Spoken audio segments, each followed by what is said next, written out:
Have you ever spent an entire evening with other people, laughed at the right moments, answered every question, and still gone home feeling strangely empty? Maybe your phone is full of messages. Maybe you live with family, work beside other people, or have friends who would say they know you well. And yet, somewhere underneath all that noise, a quiet thought keeps appearing. Nobody really knows me. According to the CDC, about 1 in 3 adults in the United States report feeling lonely. And in the American Psychological Association's 2025 Stress in America survey, 54% of U.S. adults said they had felt isolated from others often or some of the time.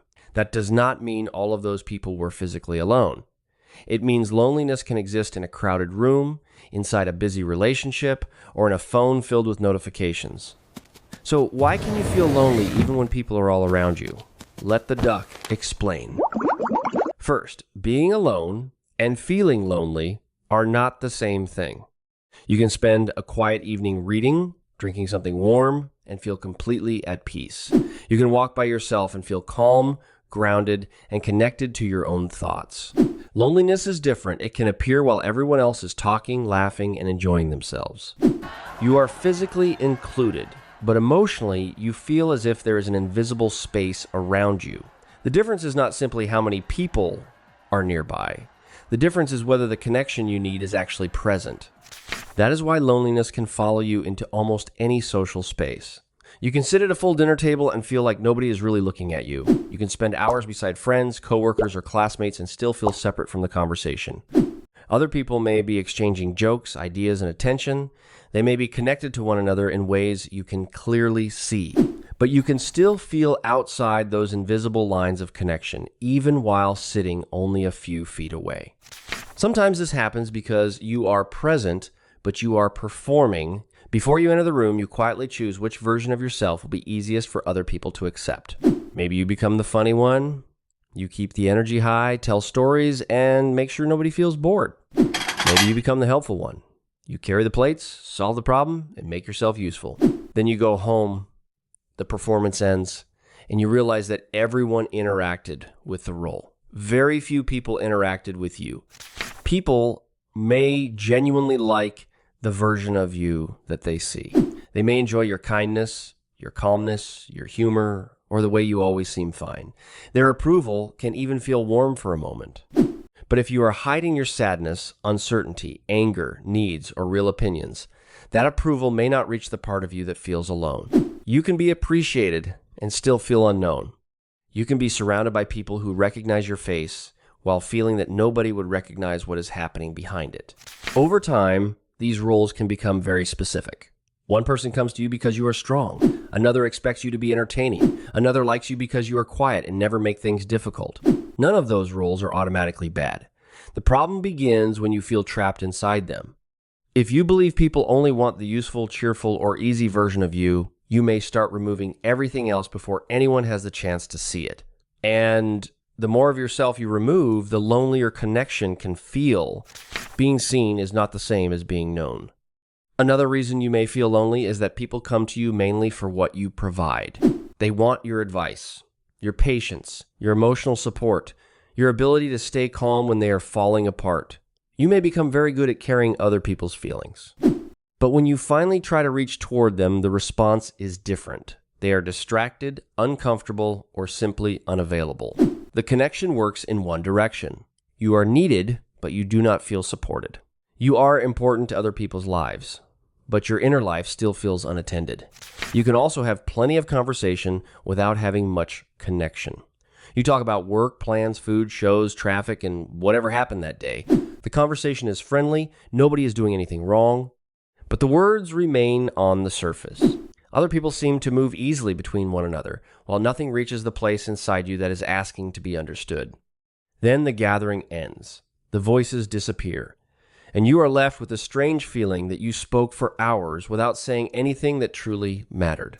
Real closeness often begins with a much smaller moment than people expect. It may begin when you admit, "I have been having a hard week," or when you say, "That actually hurt me," or "I do not know what to do right now."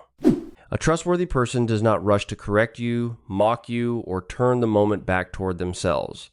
They make space, they stay curious, they listen. One honest sentence does not create instant intimacy, but it can create an opening. And when that opening is treated carefully, trust has somewhere to grow. Of course, opening up is not always easy. Maybe being honest once led to embarrassment. Maybe someone dismissed your feelings, used your vulnerability against you, or made you regret saying anything at all. So you learn to hide. At one point, that may have protected you. Silence can feel safer than giving the wrong person access to something tender. But an old protection can remain active long after the danger has changed. Now you may sit beside someone who also wants a deeper conversation while both of you wait for the other person to take the first risk. This can create a painful cycle. You expect rejection, so you hold back. Because you hold back, other people assume you want distance. They give you space. That space feels like proof that nobody wants to know you. So the next time, you protect yourself even more. The cycle keeps moving. Fear, distance, loneliness, and more fear. Eventually, you may believe you are simply someone who cannot connect. But sometimes the problem is not that connection is impossible. The problem is that your protection system keeps ending the interaction before connection has a chance to begin. Protection can become distance. The digital world can make this even more confusing. Your phone can buzz all day. Messages arrive. Reactions appear. Group chats continue without stopping. That is contact. Contact can be pleasant, useful, and entertaining, but contact is not automatically closeness. You can respond to dozens of people and still feel emotionally empty. You can know what everyone ate, watched, bought, or complained about and still have nobody who knows what you are carrying. A glowing screen can prove that people can reach you. It cannot prove that you feel reached. The difference becomes obvious when life suddenly becomes difficult. On an ordinary day, your phone may look full. There are jokes, updates, reactions, and casual conversations. Then something happens. You feel overwhelmed, frightened, heartbroken, or unable to calm down. You pick up the same phone and look through the contacts. Who can you call without pretending to be fine? Who will stay with the real feeling instead of changing the subject? Having many people to message is not the same as having one person who feels emotionally safe to call.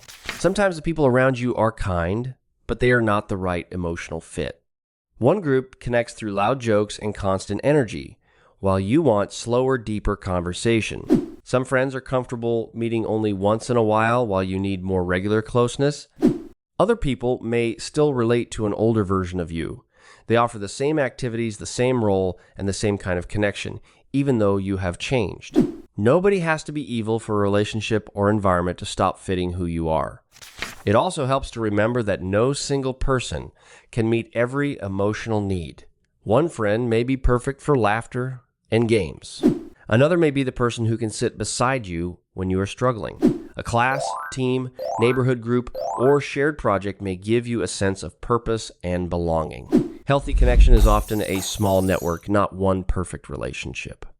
Loneliness can become heavier when you expect one person to provide fun, understanding, support, community, reassurance, and constant availability all at once. Sometimes the missing connection is not only with other people, it is also with yourself. You may become so used to adapting that simple choices feel confusing. What do you want? You look at the other person before answering. How do you feel? You search for the response that will be easiest for everyone else. After enough time, your own preferences can become quiet. Your emotions feel blurry. You know how to read the room, but not how to read yourself. Reconnection may begin privately, writing, noticing, choosing, and learning what actually feels true to you. So ask a better question. What kind of connection am I missing? Maybe you are missing light companionship, someone to laugh with, walk with, or share an ordinary afternoon. Maybe you are missing understanding, someone who recognizes an experience that is difficult to explain. Maybe you are missing emotional safety, one person you could call during a difficult night without feeling like a burden. Or maybe you are missing belonging, a group where your presence matters and where you contribute to something shared. Different forms of loneliness point toward different needs. Naming the missing connection gives you a clearer place to begin. Then choose depth before quantity. More invitations, more contacts, and more conversations can make your calendar look full without making your life feel connected. Instead of trying to become close to everyone, notice who feels steady, kind, and emotionally safe. Share one small, honest thing. You do not need to reveal your entire history. Say something real enough to give the other person a chance to meet you. Then watch what they do with it. Do they listen? Do they make space? Do they respond with care? Depth grows through moments like these. Connection also needs structure. Vague intentions often disappear.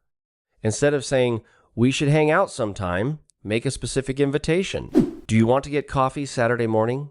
Would you like to walk after work on Wednesday? Then repeat the contact. One coffee may feel pleasant but unfamiliar. A weekly walk, class, game night, or shared activity creates recognition. Recognition creates comfort. Comfort makes honesty easier.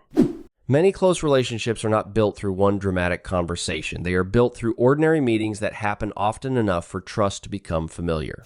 And let yourself be known gradually. Express a small preference instead of always saying anything is fine. Allow a respectful disagreement instead of automatically matching the other person. Ask for one small thing. Admit one real emotion. Let your friends see that you are worried, disappointed, excited, or unsure. You do not have to become completely unfiltered. Healthy closeness still includes boundaries. The goal is simply to stop disappearing inside your relationships.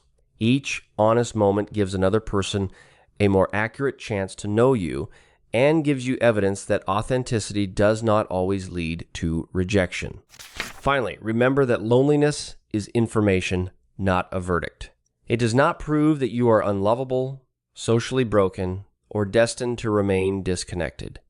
It may be telling you that the connection around you is too shallow, too one-sided, too infrequent, or no longer suited to who you are. Listen to that information without turning it into an identity. Then, take one brave, specific step. Approach one trustworthy person. Say one honest sentence. Make one clear invitation. Connection may not arrive as a dramatic transformation. Sometimes it begins quietly. Two people sitting together, one person speaking honestly, and the other choosing to stay. You do not need everyone to understand you. You need enough relationships where you can be present without performing, honest without being punished, and supported without earning it first. Understand your mind. Protect your peace. And whenever human behavior feels confusing, let the duck explain.